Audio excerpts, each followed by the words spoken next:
Yo guys, what is going on? Got a Nokia yellow deck profile for you guys today. This is one of the most fun decks I have had playing in the BT5 format. If you are a fan of Shine Greymon as well as Yellow War Greymon, you will really enjoy this deck. There's also alt arts aside, a very budget friendly deck as well. So I just figured, these two are literally like my favorite cards in the entire Digimon TCG. So why not try to build a deck out of them? But let's go ahead and get into it. So for the Digi-Eggs, I am playing 4 copies of Koromon and 1 copy of Upamon. Both of these guys have similar effects in the sense that they both trigger when you have 3 or fewer security cards, and that's kind of the goal of a Shine Greymon deck. It is more of a control deck, and you're basically trying to build up your board slowly until you can start steamrolling at the end, and these guys help with that, being able to reduce something by 1,000 if you have 3 or fewer security cards, whenever attacking, and then just gaining advantage off of drawing a card is really nice. I think I prefer the DP reduction over the drawing effect, but Upamon is definitely still very powerful. So that's it for the level 2s. For the level 3s, I'm playing quite the interesting lineup. So, of course, 4 copies of Yellow Agumon because I am playing Nokia in this deck. Being able to play an Agumon for free is really nice. Now, unfortunately, this is the only Yellow Agumon in the game right now. I'm also not taking in a copy of like the red BT5 Agumon. There's just really not any room in this deck, but this guy has a really nice inherited effect where if you have 3 or more yellow Tamers, whenever you attack you get to draw 1 card, hence why I'm only playing 1 copy of Upamon, because I figured since I'm already playing for this guy, I don't really think you need all that much extra draw power from the egg, especially because I think this condition is a little bit easier to fulfill than Upamon. But of course, 4 copies of Agumon.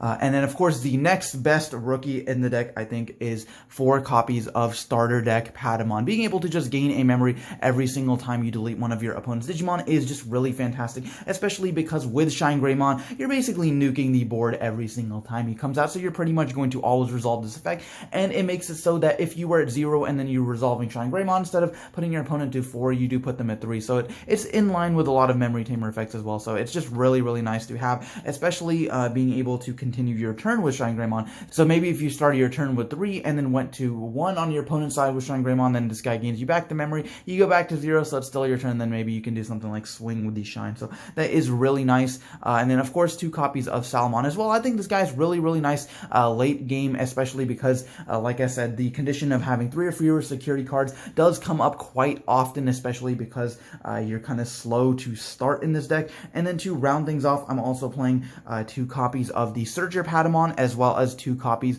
of Starmon. Starmon's for the extra removal. Just having 4 nice Digimon on play is really nice. These guys all have fantastic on play effects. Of course, getting the DP reduction is nice. Only 2 Starmons, 1 because of course this isn't a Lord Nightmon deck, so you can't spam it out as easily, but also because you're not really focused on building up like a lot of Digimon. You're really just going for like 1 powerful play. And then this guy just helps you search your yellow Tamers, which is really important, especially because I'm not playing as many as you'd find in a typical Shine Greymon deck, because I did have to make room for the Nokias and such. But anyways, so that is it for the yellow level 3s. And then for the level 4s, I'm starting off with 3 copies of Geo Greymon. So this guy is really nice, of course, because he's a Greymon, so he is reducible by Nokia, effectively making him a 1 cost if you do have her on field. And then he also has a really nice inherited effect where if you have 3 or more yellow Tamers, similar to Agumon stipulation, you get to reduce something by 2,000 until the end of the turn whenever attacking. So that's really nice, just makes your Shine Greymon even more powerful. This also works really well with Yellow War Greymon, who I'm also playing. And it's also not once per turn, so if you have 3 or more yellow Tamers and you swing twice with Yellow War Greymon, that is a total of 4,000 extra on top of his 6,000 DP already. So that is really, really fantastic.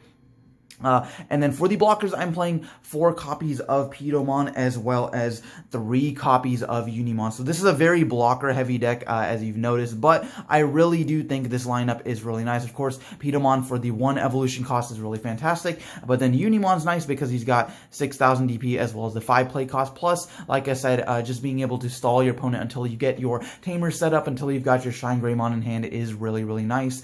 So then that is going to do it for the level 4s. So for the level 5s, I'm playing, of course, 4 copies of Yellow Rise Greymon. Of course, this guy needs no introduction. We've seen him playing in basically every Shine list. Being able to just tutor out a Yellow Tamer from your hand for free is really fantastic. And then, of course, his secondary effect is inherited, where when attacking, you get security +1 if you do have 3 or more Yellow Tamers. It just makes your Shine Greymon even more impactful. And then, of course, being able to make him a 2 or potentially even a 1 or a 0 cost, depending on how many Nokias you have, is absolutely ridiculous and just helps you build up to your Shine Greymon even faster. And then, of course, playing 3 copies of Red Rise Greymon. I think 3 is fine. I actually really like 3, especially because you don't want to see this in security, since in security it is treated as a red Digimon, so you won't be able to, like, add it to your hand without losing a security card, which you really don't want to do. But then, of course, the inherited is also fantastic, -2000, just if you have a Tamer period, which could be Nokia or any of your Yellow Tamers. And, of course, that is also not once per turn. So then stacking this with Geo Greymon with something like Yellow War Greymon just makes it absolutely ridiculous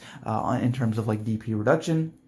And then, of course, just 2 copies of War Growlmon. I think this card is still very, very good, especially just in any DP reduction deck like Lord Nightmon or Shine Greymon is still very, very powerful, even though he's not a Greymon, but he's still definitely worth the 3 evolution costs. So that is going to do it for the level 5s. For the level 6s, I'm playing, of course, 4 copies of the main man himself, Shine Greymon. You already know what to do with this guy. He basically, as soon as he comes out, he nukes the board. For a 4 evolution cost, he has an ability that is on par with so many level 7, so I just absolutely love this. And then, of course, being a Greymon, he is reducible by Nokia, so that just makes it even more powerful. And then he also gains +1000 DP during your turn for every single Tamer on your side of the field that is actually not color restricted, so that includes Nokia. So if you got, 3 Tamers on the field, maybe like a Nokia, like 2 TKs or something, he goes up to 14,000, helps you swing over your opponent's boss monsters, their Lord Nightmons, their Chaos Gallantmons, whatever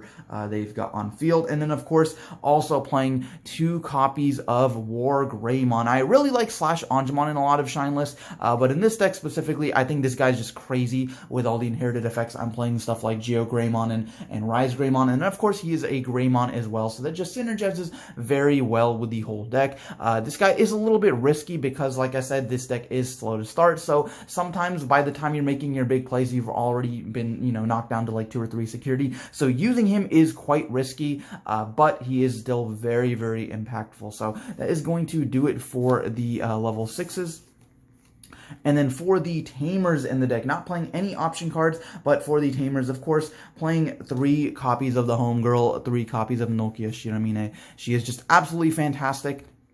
Nokia is so good in many ways. First of all, whenever played, you get to summon an Agumon straight to your field. So that is only the yellow BT2 Agumon, but still, it is nice getting that free advantage. But even if you don't get to summon an Agumon, you still get to use her effect to reduce a Greymon on your side of the field just by suspending her. So effectively, if you got 1 on field, you can make Shine Greymon at 3 cost, make Rise Greymon as a 2 cost. So that's already value there. But then she's just so good in security as well. If your opponent hits her off security, you just get to play her for free, and then you can follow up with their with the suspending of your evolution cost. So that's just absolutely fantastic. And then for the yellow Tamers, I'm playing 4 copies of TK Takaishi. TK is very, very powerful.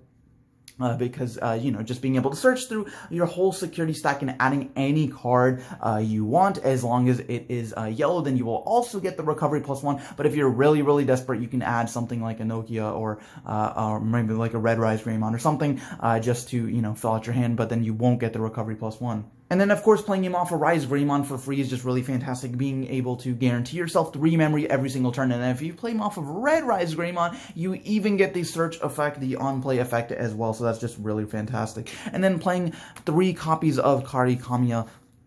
She is also really good just to help you steamroll, just being able to gain a single memory every single time you start your turn if your security is 3 or less. So if you got TK and Kari on field, that's starting at least 4. And then if you got multiple copies of Kari, that just becomes absolutely ridiculous. And then to round things off, just 1 copy of starter deck TK to end off the list.